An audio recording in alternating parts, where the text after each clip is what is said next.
2020 has severely impacted our way of bonding and communicating in person. However, we still need to build, I feel, a sense of community no matter what, especially in these times. So stay tuned in this next episode of Spearlift as I discuss this.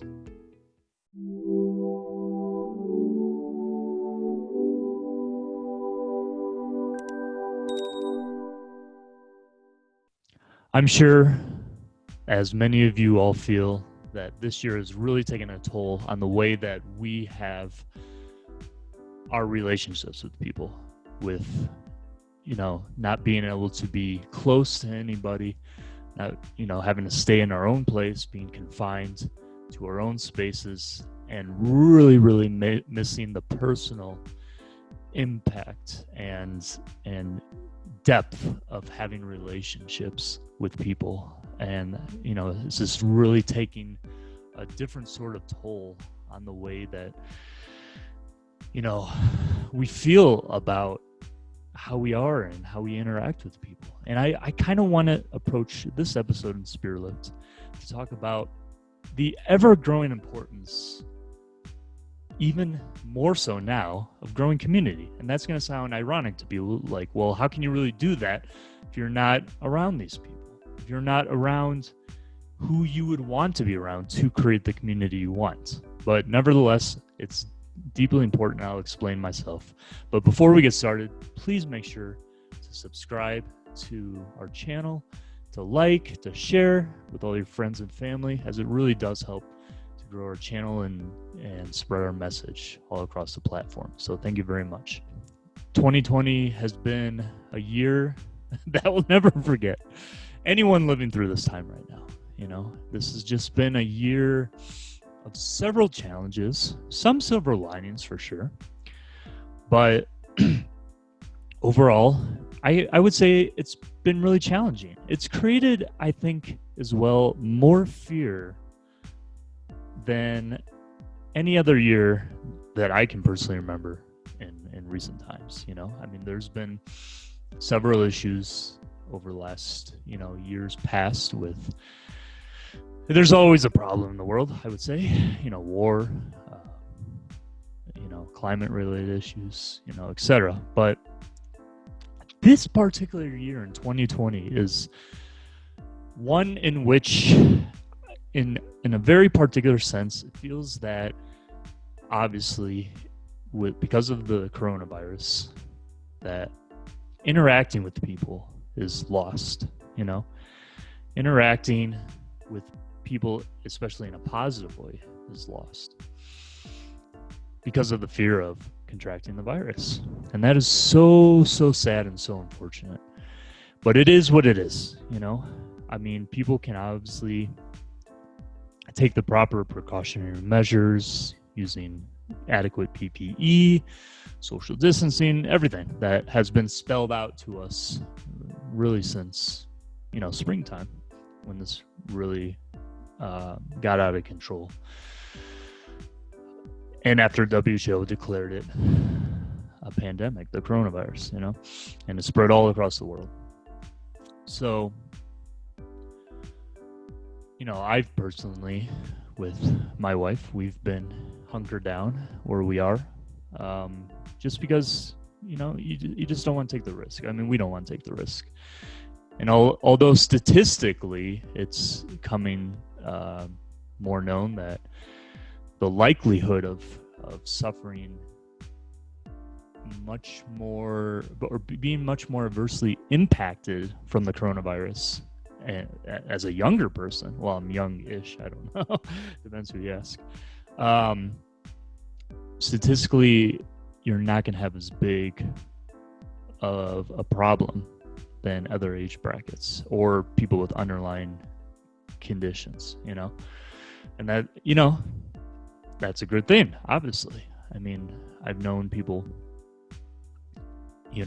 my age who have actually had really, adversely very, very big problems with the virus. So I don't know. It's a gamble, I think, just one way or the other, and hopefully we'll have vaccines soon, and an effective one, that will work on most people in most age brackets, and I really hope that will be the case. What we have lost as of so far in this year, I feel, and in most, not in every country around the world, but in most, is a sense of community. And I think now more than ever, especially this year, is perpetuating the importance of creating your, like building. I encourage everyone to build their own community around them, right? I mean, before the coronavirus swept the world and just has done the damage it's done, I think in general, most people, wouldn't really know their neighbors, wouldn't really reach out to get to know the people around them, not interact. I think, phones and social media and, well, I should say smartphones, social media, certain technological platforms have really deviated away from our sense of personal connection with people and community. I'm guilty of it for sure. I think everyone has a certain scale or a certain degree of falling into this sort of trap. I just think now more than ever, sense of community is so important. And the reason I'm kind of talking about this too is I thought, and I observed what was happening recently in New York City. New York City, for me, has always been my favorite city in the whole world. I light up. I could just roam around, well, particularly Manhattan, all day, all night. I just love that city so much. This year has really adversely impacted New York City in the most negative way. I mean, there's a lot of issues of why New York City is having the issues it is having now. There's been several thousand people who've left New York City in hopes to start a new life somewhere else. And it just makes me a little bit sad. And it's kind of perpetuated by different issues going on in that city. It's just sad because there's a lot of other problems that are percolating there that, are really, causing that city just to fall and crumble. And it's just, oh man, I've been really emotional about seeing New York being so adversely impacted in recent times. And just several people, 1,000 people moving and going somewhere else. And it's just really quite sad. And I'm not saying that having maybe a stronger sense of community and bonding would hold that city together and not have those people all leave. I'm not saying that would necessarily be or have been the cure or remedy for this situation, but I think for sure a degree of it could or would. What I mean by that is that whatever the underlying issues of New York are, and all the people are leaving, for all the reasons that it is happening, it just stimulated and provoked a different way of feeling about things in general in our modern society, and that is this sense of regaining the ground of personal connection, of personal bonds, of personal relationships with our environment. I mean, how many times a year do we really take the time and get to know our neighbors? I mean, sometimes we may not want to, I get that. But how much stronger would we be in a way if we just got to know and fostered and took the initiative to have more deeply ingrained relationships with the people around us? How much stronger would our sense of I guess just community bonding, citizenship, and relationship be to the benefit of everyone else if we just really took the drive initiative just to get to know and seek out exploratory ways to grow together? I understand some people are shy of other people, and that's what it is, and I get that, but I'm just encouraging so deeply now, especially as time goes on, and we will get past this virus at some point, for sure, the coronavirus. There will come a time when there will be a more regained sense of normalcy of our lives that existed before this took a toll on us at the beginning part of 2020.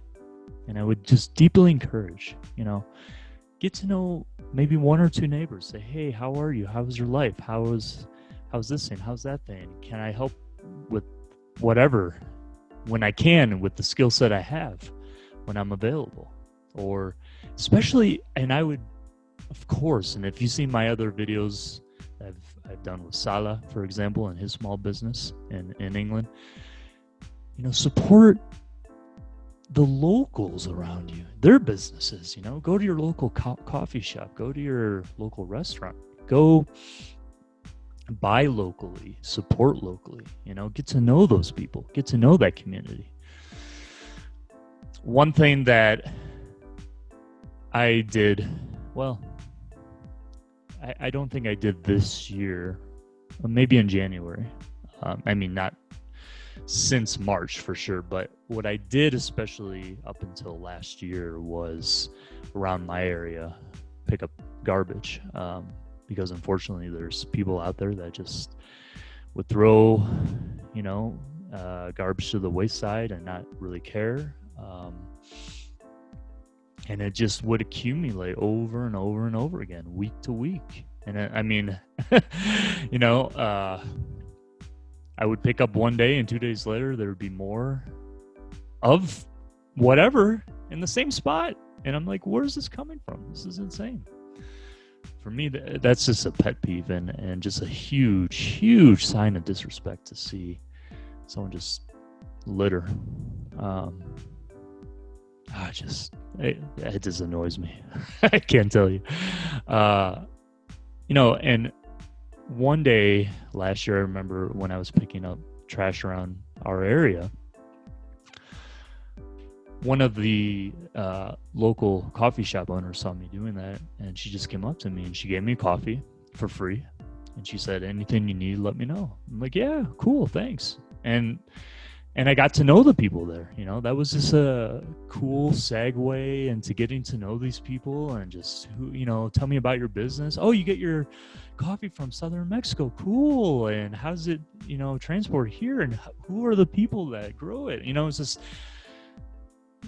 we have so much to learn and to know and to really grow for ourselves when we connect with other people,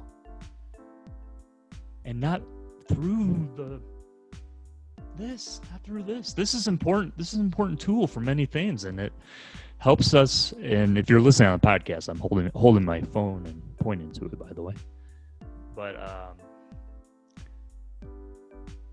we have to understand, I feel, the difference between the things that are good as tools in our life versus throwing our whole personality and way of socializing into it. I think we are stronger the more we are together. And look, I'm definitely at fault for certain aspects of my life where I don't have the bonds that I wish I had with other people, or could grow more. And I'm guilty of that. And I hope more and more every day to be better in my own way of that. But I do certainly recognize the importance of when we come together, when we grow together, when we inspire together, when we motivate together, when we drive and we push each other, and we're not afraid of what someone might say or not say, or just have this instilled sense of fear all the time. These stigmas, fear is just such a toxic element that is, really part of life. And it helps us to realize certain things and to grow. That's for sure. But I think the more our community, our sense of community grows, and that can just be developing a relationship with your neighbor, developing and manifesting a deeper relationships with certain friends, with family, with local business owners, with people that you go to work with, go to school with, whoever, just choose a few people and to say, hey, I'm going to make that initiative to grow and deeply foster a sense of bonding, a sense of community. And you know what? Once you do that, it will explode into a huge field of more connection, more love, more gathering, more community with others. And that can really make the world a better place. Again, it's difficult saying this in 2020 in a certain way because we are constricted with certain activities of socializing.